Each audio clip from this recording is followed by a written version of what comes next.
X ray normal आया, दर्द वहीं का वहीं। तो इसका क्या मतलब है? दर्द क्या मेरे दिमाग में है क्या? अक्सर लोग मुझसे ये पूछते हैं, अगर सब कुछ नॉर्मल है तो फिर दर्द आ रहा कहाँ से? दर्द का कारण क्या है? हमें ये समझने की जरूरत है कि हर इन्वेस्टिगेशन का एक रोल होता है, उसकी एक लिमिटेशन होती है।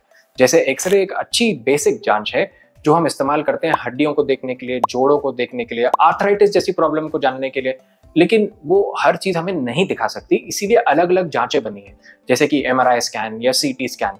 इन सब के अपने फायदे और नुकसान हैं। एमआरआई हमें बहुत सारी और चीजें भी दिखा सकता है, जैसे कि disc, soft tissue, muscle, ligaments. तो एमआरआई का अपना रोल है।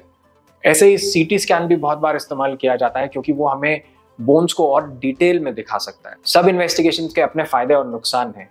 हाँ, लेकिन एक्सरे और सीटी में रेडिएशन होती है, एमआरआई में नहीं होती है। बहुत सारे लोग रिपीट एमआरआई कराने से इसलिए डरते हैं क्योंकि उन्हें रेडिएशन का डर है, तो ये बिल्कुल भी सही नहीं है। एमआरआई की अपनी लिमिटेशन है, इसलिए हम उसको हर जगह नहीं इस्तेमाल कर सकते, लेकिन हर इन्वेस्टिगेशन का एक फायदा है, एक नुकसान है।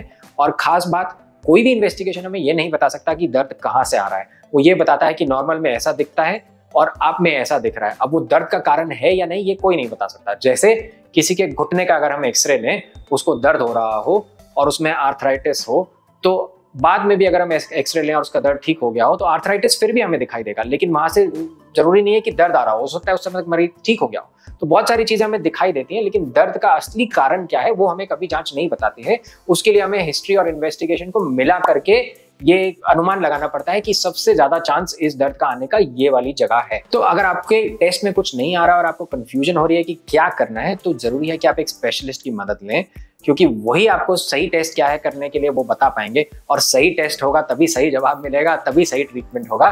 तो बहुत जरूरी है कि अगर आप स्ट्रगल कर रहे हैं तो अपने प्लीज डॉक्टर से परामर्श लें और अपने आप से टेस्ट ना कराएं।